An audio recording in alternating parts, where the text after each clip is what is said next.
Today I'm going to show you how I prepped, shot, and edited this truck commercial.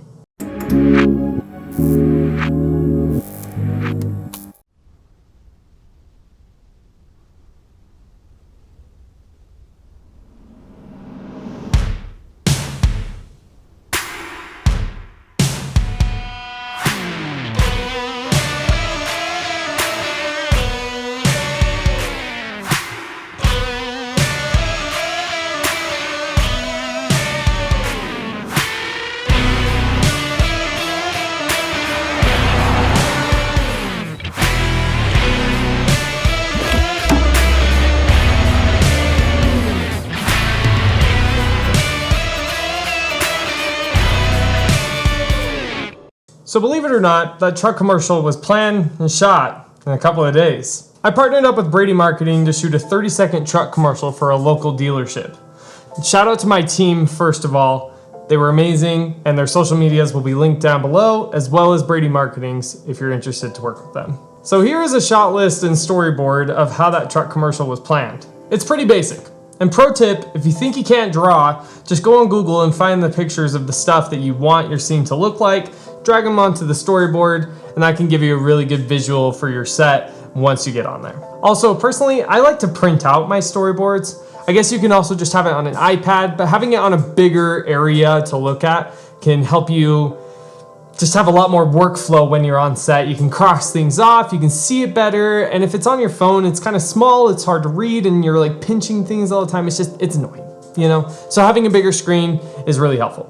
I'll link the template for the storyboard and shot list that I use down in the description if you want to take a look at those. Honestly, I like using these templates more than having a subscription to like Celtics or something else, mostly just because I think those are a waste of money for me right now when I don't have like 50 people that I'm working with or 100, but I'm only having like 10 or 12 at this point in time.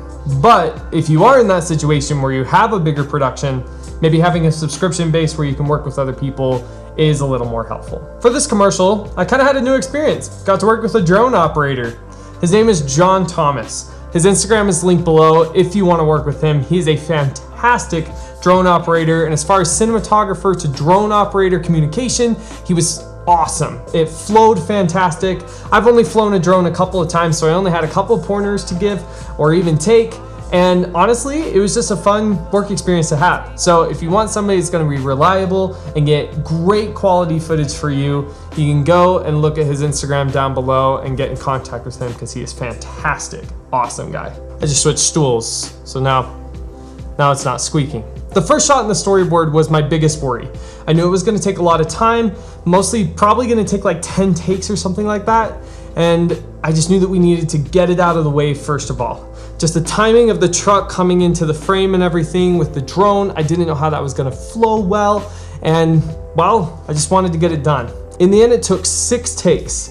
And with all the driving around that we had, we put 47 miles on a brand new Ford F-250. Drop a like if you know nothing about cars. After we finally got that shot on take 6, my stress level went way down. I knew the rest of the shoot was gonna be a breeze. We ended up being able to relax and get some extra B-roll with the drone that I wasn't even planning on, and it worked out great. We ended up getting the drone footage done super quick, way faster than I thought, and so we had some extra time to do our other shots. Full disclosure, this video was 0 budget. Yes, this video was shot for $0. So I didn't have access or the capability of a gimbal. And that honestly was my biggest trip in this entire shoot, was the fact that I didn't have a gimbal. So I was handheld the entire time except for the slider shots that I had and the drone and the tripod. But for the majority, any of the like follow shots and stuff like that, I was in the back of the car with my AC, which was my original plan.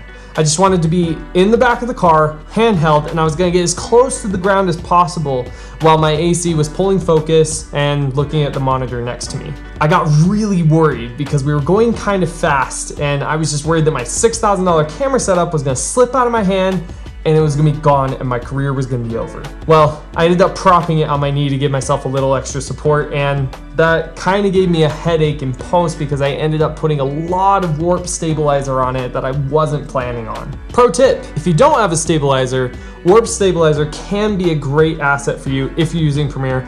DaVinci Resolve also has some stabilization effects you can throw on, and I believe that Final Cut Pro does as well. iMovie, please stop using iMovie. if you're watching this channel. Thank you. But using those plugins is awesome, but you gotta be really careful because if you use it too much, you can see this weird little warping ripple effect that just doesn't look pleasing to the eye, and it can make your video look unprofessional. I think my favorite shots of the day were honestly everything that was on the slider. Just the zooming in on the dashboard, the pressing the button, the getting into the car. I just felt like all those shots were so cinematic and they just flowed really well with the truck. And I knew it was an ad, and so I didn't want to like make it seem like it was an introduction to a movie, but I did want it to look clean and smooth, and I wanted people to feel like they were kind of in touch with the truck. And so adding in those slider shots were able to give people that experience instead of having action, action, action moment.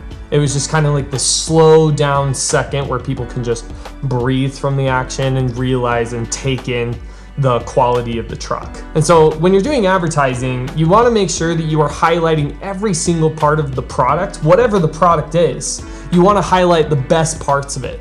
And so that's what I was going for, and I really enjoyed doing those slider shots. I felt like they came out the best out of the whole shoot. If you want me to make a video about how I color graded this video and all my other videos, maybe I can make some LUT presets and share them. Comment down below if you'd want something like that, and I'll get working on it right away. For this video, I actually used DaVinci Resolve and Premiere Pro. For all my videos, I use DaVinci Resolve and Premiere Pro. I'll do my basic edit in DaVinci Resolve as well as my color grading, basic color grading, and then I'll pull it out into Premiere with a ProRes file, and then I'll edit it on there, add like some film grain, I'll add titles or motions or whatever I need to do, just because I feel like Premiere Pro kind of processes that a little bit more, and I'm still learning DaVinci Resolve. Yeah, I don't know. I'm using both programs right now, and I use Logic to do all my audio. This video is not sponsored at all by any type of royalty-free music subscription or sound effects subscription at all, but I do highly recommend having some sort of royalty-free music and sound effects subscription,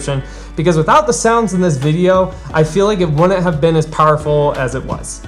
Just adding those simple sounds of the car turning on, the touching the button, the car driving past and hitting the ground, just things like that add so much to your video. And having high quality music takes your video from sounding like oof to nice. All in all, I was happy with how the video turned out. But of course, here are 3 things I would have done differently. Number 1, I would have invested in a stabilizer.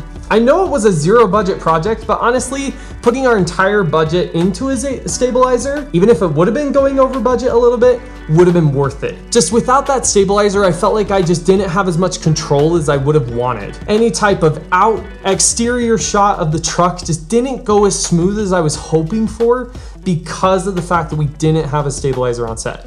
So having that investment can really boost the quality, and I wish I would have done that on this video. Number 2, I would have started an entire hour earlier, maybe even an hour and a half. There's a lot of dead time when you're on set, when you're switching lenses, switching rigs, when you're taking down the drone, when you're planning how the shot is really gonna flow out because it's your first time on set. Just that kind of stuff can add a lot of dead time that you just don't really plan for when you're planning your schedule. So adding in an extra hour to hour and a half for those types of dead space can give you a little extra time. In the end, I felt like we were a little rushed to getting our last shots just because the sun was dying on us. We were trying to beat people's schedules. I just felt rushed and claustrophobic, and that really hindered my creative process, and I felt like that could have been better if I had planned an extra hour to an hour and a half. Number 3, I think I'm gonna purchase some radios, because having radios is honestly an investment that not a lot of young and indie filmmakers even think about. It is something that's seen on every single professional set, but on an indie and young set, it's just an investment that, yeah, no one thinks about. And really, it's an amazing tool. On this set, we were trying to communicate between the drone and the truck. And having that process, because we were in the canyon, made it so much more difficult to communicate because we kept dropping calls because of service, and just the quality of a phone call is not that great, you know? So having the radios would have been a lot more secure, and I feel like that's something that I kind of missed out on set. Anyway guys, that's the entire video. Thank you so much for watching. I hope you enjoyed that commercial and that this video was helpful for you. If it was, maybe think about subscribing or hitting that bell button so you never miss out on new young filmmaker content. Good luck filmmaking.